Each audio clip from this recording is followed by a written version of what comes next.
Olá, eu sou Bianca Kislansky, mestre em Happiness Studies, e esse é o podcast A Vida em Si, uma conversa honesta sobre felicidade. Neste podcast eu traduzo as descobertas mais atuais da ciência da felicidade em reflexões genuínas e práticas aplicáveis ao nosso cotidiano. Aqui o nosso compromisso é com o tripé ciência, emoção e prática. A Vida em Si podcast é como uma tela em branco. Um convite para você refletir e desenhar a sua própria vida de forma consciente e intencional, desenvolvendo o seu estado construído de felicidade. Seja muito bem-vinda, seja muito bem-vindo ao A Vida em Si podcast.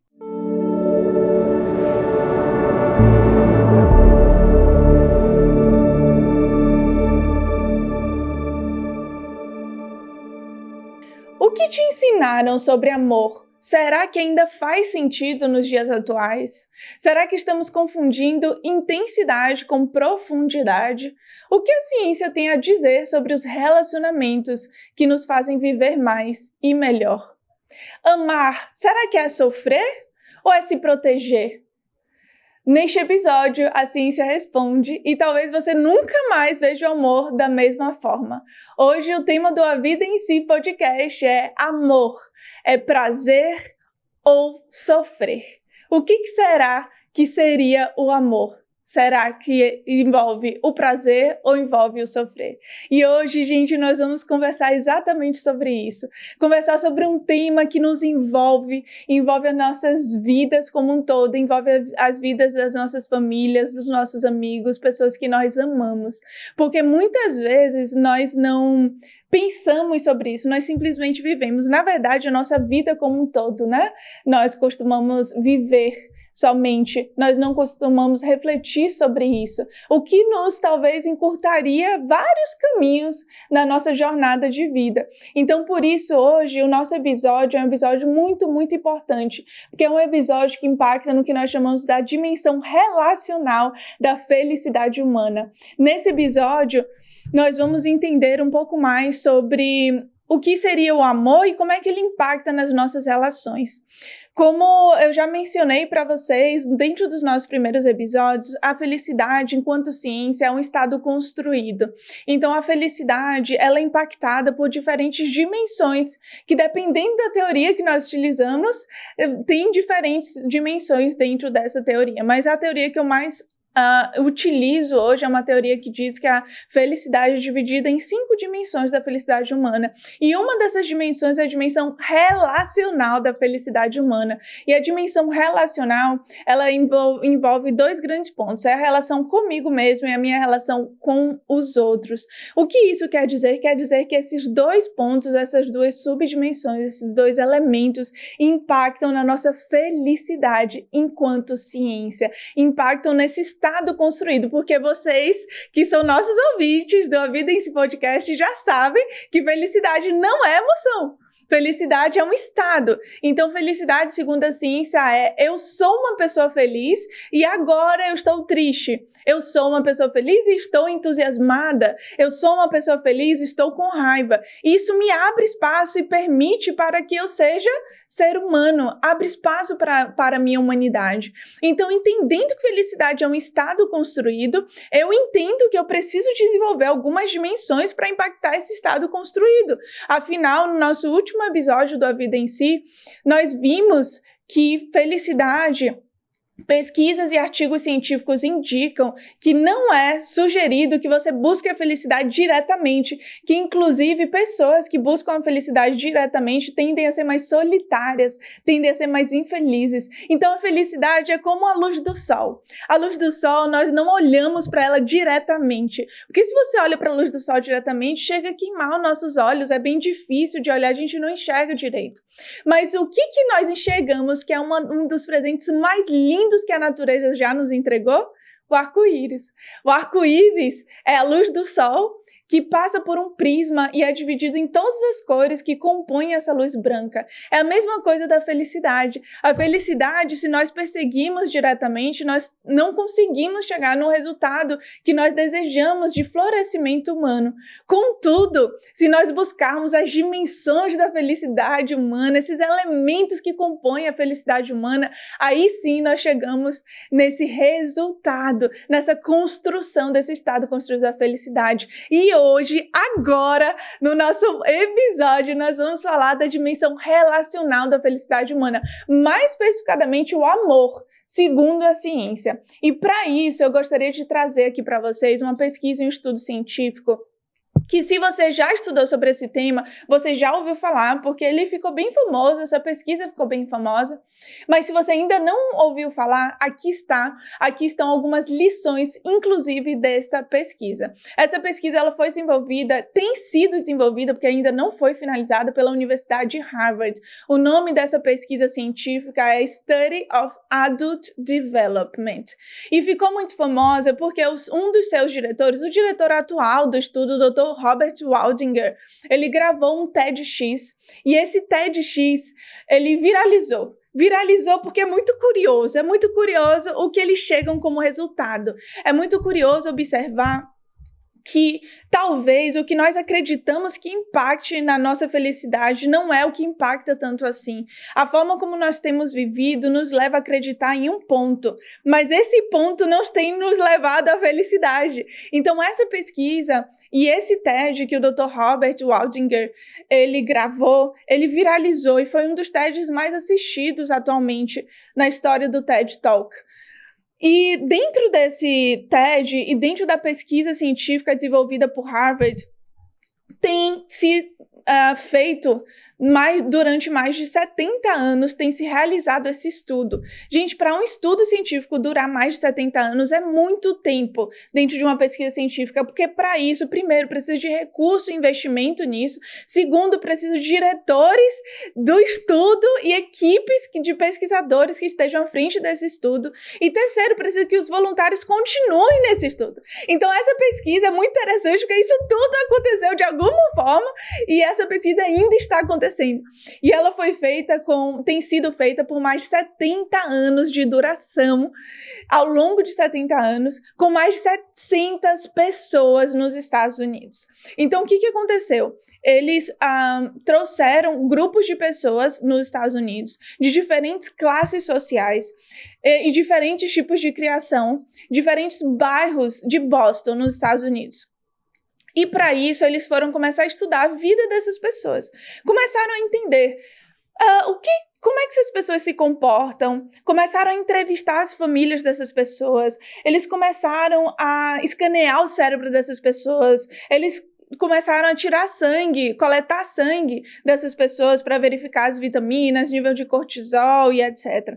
E eles foram fazendo isso por mais de 70 anos, além de pesquisas subjetivas também, perguntando diretamente para essas pessoas. E ao longo desse tempo, eles começaram o grande ponto da pesquisa era para responder uma única pergunta, que é: o que faz uma vida ser boa? O que é uma vida feliz? O que faz uma vida ser boa de verdade? O que é uma vida com felicidade, uma vida feliz? E eles têm feito toda essa pesquisa para responder exatamente isso. E começaram a se perguntar o seguinte: será que existe algum preditor em comum de todas as pessoas que se consideram felizes, se consideraram felizes e conseguiram uma vida boa em suas vidas, conseguiram formar uma vida boa em suas jornadas de vida?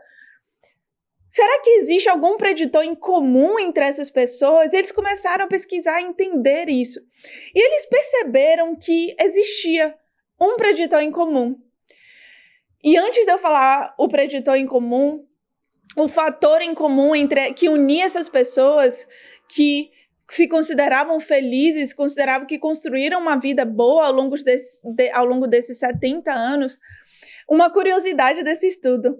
Algumas pessoas desse estudo desenvolveram transtornos mentais ao longo do processo, outras pessoas desse estudo tiveram vidas altamente bem-sucedidas e uma pessoa especificamente se tornou presidente dos Estados Unidos. Olha só que interessante.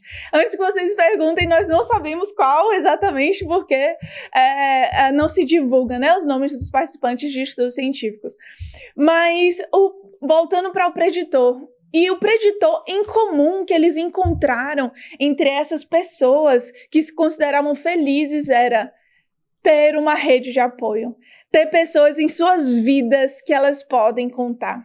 Ter pessoas em que elas não se sentem sozinhas. Se aconteceu algum problema, algum desafio na sua casa ontem, às 3 da manhã, para quem você ligaria? É essa pergunta-chave que Dr. Martin Seligman, por exemplo, traz na psicologia positiva, que define o que é uma rede de apoio. Rede de apoio são pessoas que você pode ser você por inteiro, sem medo de julgamento, que você pode abrir aquelas partezinhas suas que você tem muito orgulho e que é maravilhosa, e são as suas qualidades, suas virtudes, mas também aquela outra partezinha sua que você talvez não tenha tanto orgulho assim, ou talvez tenha até vergonha, ou sabe que precisa melhorar ou desenvolver. Ter uma rede de apoio é ter pessoas em sua vida que você pode verdadeiramente contar. E isso, gente, impacta em quantos anos você vive literalmente. E essa foi uma das grandes descobertas da pesquisa de Harvard, foi que ter relacionamentos humanos em nossas vidas, relações profundas, pessoas que nós podemos contar, impacta na nossa longevidade e na nossa qualidade de vida como um todo, impacta no nosso corpo, impacta no nosso bem-estar, impacta em literalmente quantos anos nós vivemos. E aqui eu fiz questão de separar para vocês 3 lições que são trazidas neste estudo, nesta pesquisa científica, para entender por que será que relacionamentos são tão importantes na nossa vida assim? Será que ter pessoas na nossa vida realmente impacta como nós achamos que impacta? Então eu fiz questão de trazer essas 3 lições para vocês, porque para falar sobre o nosso tema de hoje, que é amor, prazer ou sofrer, nós precisamos entender que amor é de fato importante, parte da nossa essência humana, é parte de nós como seres humanos. Nós desejamos e queremos amar as outras pessoas, isso é inato nosso. Nós temos o que nós chamamos de neurônios espelho, que o nosso cérebro se conecta com os cérebros das outras pessoas. E com isso eu tenho um nível de empatia, por exemplo, desenvolvido. Isso é inato nosso. Nós seres humanos, nascemos para vivermos juntos, vivermos em comunidades, vivermos em colaboração e temos esquecido totalmente disso. Em algum momento na nossa vida, nós nos perdemos na forma como vivemos em sociedade. Talvez pelo medo, o medo de que nós precisamos garantir o nosso, porque não vai ter para todo mundo. O medo de ficarmos sozinhos. O medo de que eu não vou ser vista, eu não vou ser reconhecida, eu não vou ser amada. Só que isso nos afasta da nossa essência. A nossa essência é a humanidade. A nossa essência é nos conectarmos através da nossa humanidade. Então, para isso, eu trouxe aqui dados científicos para vocês perceberem o quanto que nós precisamos, sim, uns dos outros enquanto seres humanos. E essas daqui são as 3 lições que Harvard traz em seu estudo, que ainda está em andamento, em um dos mais longos estudos da história do desenvolvimento humano no mundo. Vamos lá para a nossa primeira lição. A primeira lição traz que conexões sociais são muito boas para nós e a solidão literalmente mata. Pessoas mais conectadas socialmente com a família, os amigos e a comunidade são mais felizes, fisicamente mais saudáveis e vivem mais do que pessoas que têm menos conexões. Então, nós entendemos que a solidão, gente, literalmente mata. E existe uma grande diferença, você já deve ter ouvido falar, entre solidão e solitude. É saudável termos tempos sozinhos, mas não é saudável nos sentirmos sozinhos na vida. É muito diferente isso. Eu, por exemplo, eu amo ter um tempo sozinha. Eu amo o meu tempo sozinha. Só que eu sei na minha vida que eu construí relações profundas de pessoas que me amam e que eu amo essas pessoas.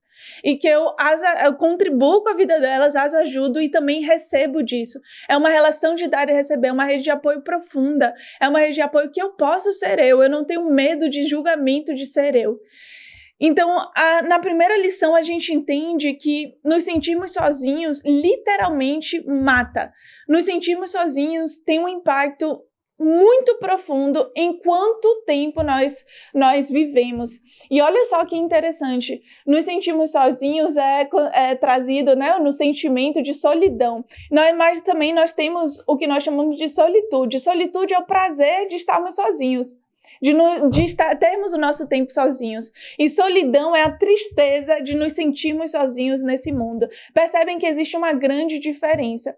Então, a grande pergunta é, hoje você acredita que você tem tido relacionamentos e pessoas na sua vida que você pode profundamente contar ou não? Essa é a primeira grande pergunta da nossa primeira lição, traída diretamente da fala do Dr. Robert Waldinger, que é o diretor atual do estudo. Segunda lição, não é apenas o número de amigos ou se você está em um relacionamento sério. O que mais importa é a qualidade dos seus relacionamentos mais próximos. Porque, gente, viver em meio a conflitos é muito ruim para a nossa saúde. Por exemplo, casamentos muito conflituosos, sem muito afeto, podem ser muito pior para a nossa saúde do que o divórcio. Então, quantas vezes você se mantém em uma relação porque você acredita que tem algumas briguinhas, mas o saldo é positivo? A minha pergunta é, o que é um saldo positivo para você? Não é se você tem uma relação amorosa ou não. O resultado de uma rede de apoio, de uma construção de rede de apoio, não tem a ver se você está em um casamento ou não. Porque tem muitas pessoas que estão em casamentos que se sentem muito sozinhas. Sentem que não podem contar com um parceiro, com um companheiro. É a forma como você cria e desenvolve essa relação que importa, percebe? É a forma como você constrói ali o seu dia a dia. Se você percebe que as coisas não serão, que você, quando fala algo seu profundo, as coisas não serão jogadas ali na mesa quando você tiver uma discussão, por exemplo, para serem utilizadas contra você.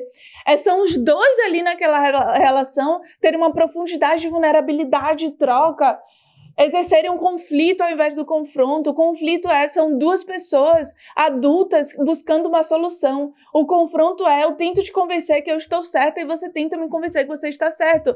Se confronto, a gente não sai do lugar. Conflito, a gente constrói. Confronto, provavelmente, possivelmente, e a tendência é que se destrua no casamento, destrua as relações como um todo. Excesso de confronto. E aqui a nossa segunda lição traz o quanto que confronto não nos faz bem. Conflito sim, mas confronto não nos faz bem. Então é muito importante você se perguntar, as relações que eu tenho alimentado hoje são relações de qualidade, porque não é sobre quantidade. Quantas vezes você já viu pessoas em nossas vidas, na sua vida como um todo, pessoas que têm muitos colegas e parece que têm muitos amigos, mas ali, no momento de aperto, não se sente à vontade para ligar para ninguém. No momento que não se sente bem, ela apenas se isola, não consegue desenvolver, não consegue falar com outras pessoas. Mesmo que até essas pessoas que as amam façam uma abertura, mas é sempre uma relação entre dar e receber. Precisa existir uma troca, precisa existir os dois lados. E a nossa terceira lição do estudo é que relações saudáveis não apenas protegem os nossos corpos, mas também os nossos cérebros. Porque estar em um relacionamento íntimo e estável com outra pessoa aos 80 anos, olha só que interessante, estar em um relacionamento íntimo e estável com outra pessoa aos 80 anos é algo que traz proteção. Essas pessoas que estão em um relacionamento íntimo, estável, saudável, com pessoas há 80 anos, elas têm as suas memórias preservadas por mais tempo. Enquanto que as pessoas que estão em um relacionamento, mas que não se sentem que podem contar com a pessoa, elas não sentem que podem contar com a pessoa, são as que acabam tendo declínio de memória mais cedo. Então, olha só que interessante. Bianca, quer dizer que está em uma relação profunda, uma relação em que eu tenho algo saudável, estável, que me sinto segura, me sinto seguro, impacta na preservação da minha memória. E não no declínio, enquanto meu cérebro entra em declínio, sim, impacta. E esse estudo, ele descobriu isso ao longo de 70 anos.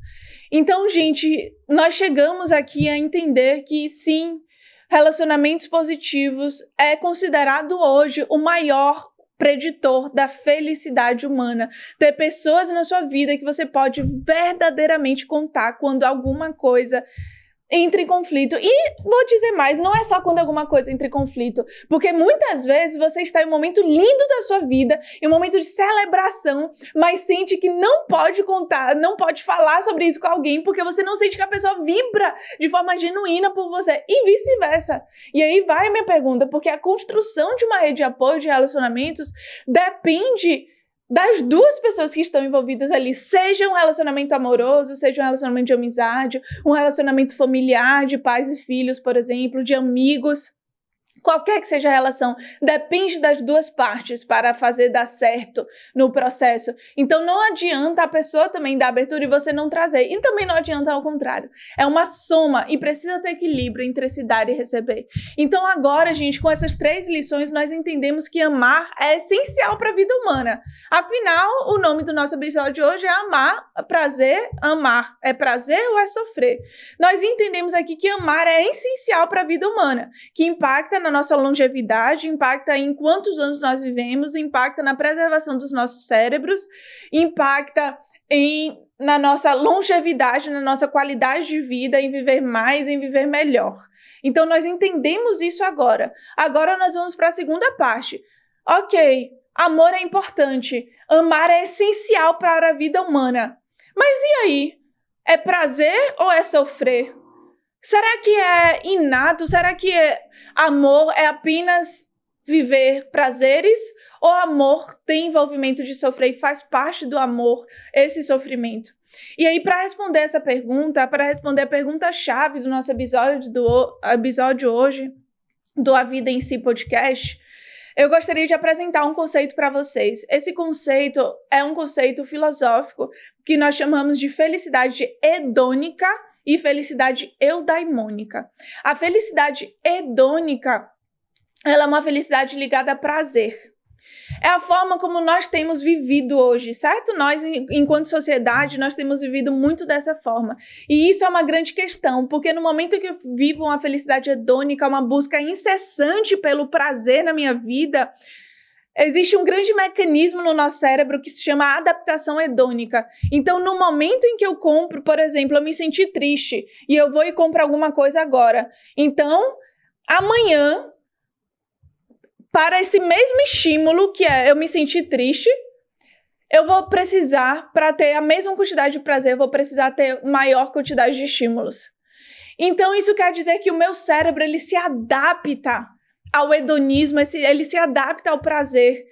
Isso é uma grande resposta do porquê antes coisas me satisfaziam e agora não me satisfazem mais e eu preciso sempre continuar comprando, continuar conquistando, continuar vivendo, continuar fazendo, e aí eu sempre acho que isso vai me levar em algum lugar e eu vou chegar e ali eu vou ser feliz, mas o grande ponto é que não, se nós continuarmos vivendo dessa forma que nós estamos vivendo, com base estritamente na felicidade hedônica, na busca incessante pelo prazer, nós não vamos conseguir construir o estado de felicidade. Porque para construir o estado de felicidade, segundo a ciência, nós precisamos buscar também a felicidade eudaimônica. A felicidade eudaimônica é uma felicidade com sentido, é construir uma vida que vale a pena ser vivida, é entender que sim, às vezes eu vou precisar ter alguns prazeres momentâneos não acontecendo na minha vida para conseguir um resultado mais a longo prazo. A felicidade eudaimônica, ela é mais profunda, ela está ligada ao nosso propósito de vida, à nossa realização pessoal, a significado. E não é algo que, diferente da hedonia, você sente de repente prazer. Prazer da mesma forma que vem rápido, vai rápido, a felicidade hedônica é isso, é efêmera, é intensa. A felicidade eudaimônica não, se constrói ao longo do tempo, é desenvolvendo as dimensões da felicidade humana como um todo, é buscar uma vida virtuosa, uma vida de florescimento. Então, sim, viver prazeres faz parte da nossa vida, sim. É importante para a nossa vida vivermos prazeres, mas uma vida apenas voltada no prazer, ela não é sustentável quando a gente fala de ciência e felicidade. Nós precisamos buscar algo pelo qual vale a pena ser vivido. Isso é felicidade eudaimônica. E felicidade eudaimônica, ela por si só traz que nós temos sofrimento. A felicidade eudaimônica traz que nós vamos viver desafios. Isso é o conceito, por exemplo, de resiliência, que é uma habilidade para a felicidade. Resiliência é considerada uma happiness skill pelo trabalho do Dr. Richard Davidson. Resiliência é considerada uma happiness skill, é uma habilidade para a felicidade que impacta diretamente no nosso cérebro para impactar o estado positivo de felicidade. E para viver uma felicidade eudaimônica, uma felicidade com sentido, uma felicidade com propósito, nós precisamos sim que nós tenhamos desafios em nossas vidas, porque é apenas com desafios que eu vivo a resiliência. É apenas vivendo momentos desafiadores que eu consigo transformar e sair de um estado A para o meu estado B. Viver essa transformação enquanto ser humano é parte da nossa evolução aqui. Porque eu acredito profundamente que nós todos temos um propósito em comum, universal, que é evoluir e servir.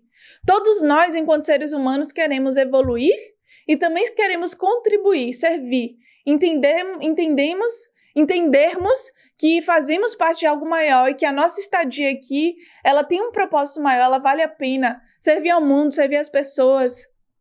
Tem pessoas que passam uma vida inteira e não entendem isso e passam uma vida vazia, uma felicidade hedônica, buscando apenas a felicidade hedônica, a busca pelo prazer, tentando fazer com que esse prazer, ele tape buracos, os buracos existenciais, os buracos de vazio que nós sentimos.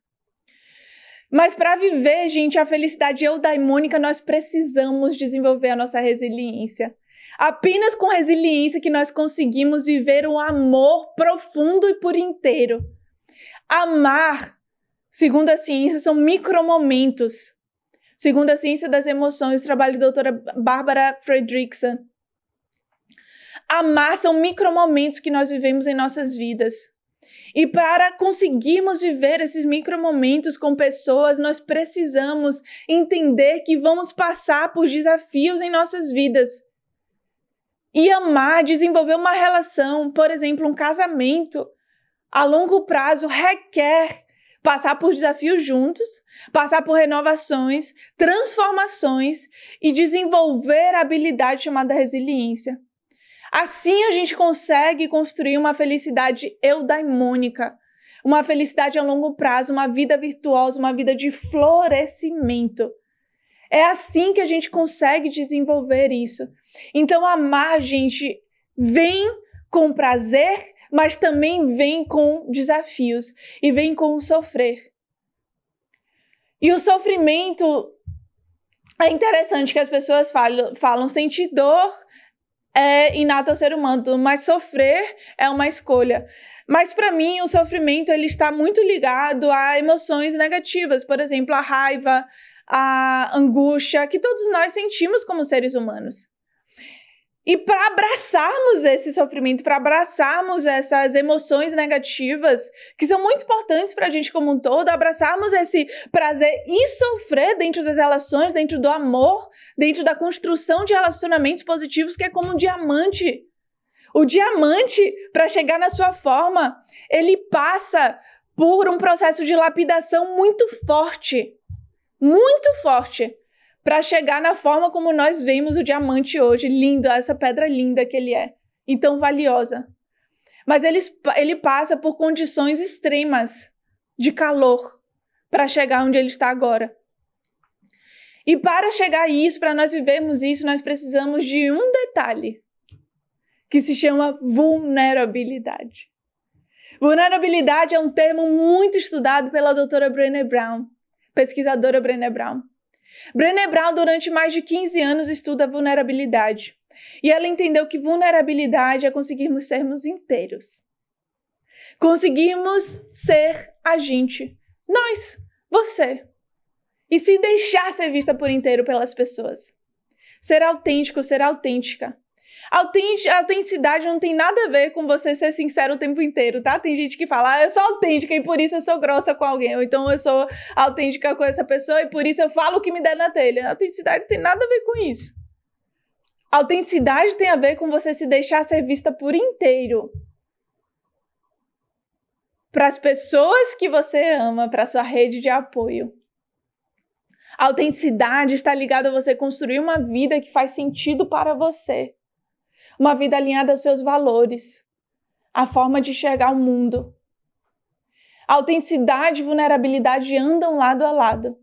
E apenas com vulnerabilidade é que nós conseguimos chegar em um ponto em comum. Conseguimos chegar em conexão com pessoas. A conexão com seres humanos, gente, só acontece no momento em que nós nos deixamos ser vistos por inteiros. Mas eu não estou falando daquela conexão que você vai em um lugar e você se conecta. Não, eu estou falando isso. Estou falando de uma conexão profunda. Uma conexão em que você olha e diz, nossa, eu nem vi o tempo passar com essa pessoa. Nossa, eu falei algo meu tão profundo, tão íntimo e fui tão bem recebido por essa pessoa. Nós tivemos uma troca tão genuína, tão profunda. Para essa conexão acontecer, ela só existe com vulnerabilidade de ambas as partes. É abrir esse campo seguro nessa relação. Afinal, gente, a nossa humanidade nos conecta. A nossa humanidade é a chave em que liga os nossos corações enquanto seres humanos, em que liga os nossos corações enquanto colaboração junta, enquanto viver em comunidade, enquanto ajudar outras pessoas, enquanto conseguir ser amado e ser amada e amar outras pessoas. É a nossa humanidade que nos conecta. E aí isso me lembra muito uma história que uma vez, uma amiga minha, há alguns anos, chegou para mim e falou assim, e ela tinha acabado de perder o cachorro dela. E para quem tem algum pet em casa, sabe o amor que você desenvolve por esse ser, que às vezes parece até um membro da família. Para mim, a minha cachorrinha, por exemplo, é um membro da minha família, a Lilica. Vocês, quem me acompanha nas redes sociais, com certeza já viram Lilica em algum momento.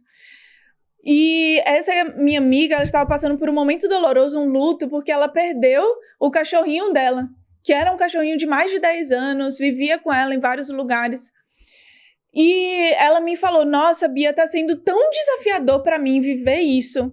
Tá sendo tão difícil para mim que a partir de agora eu não quero mais nenhum pet, nenhum cachorro na minha vida mais, eu não quero mais.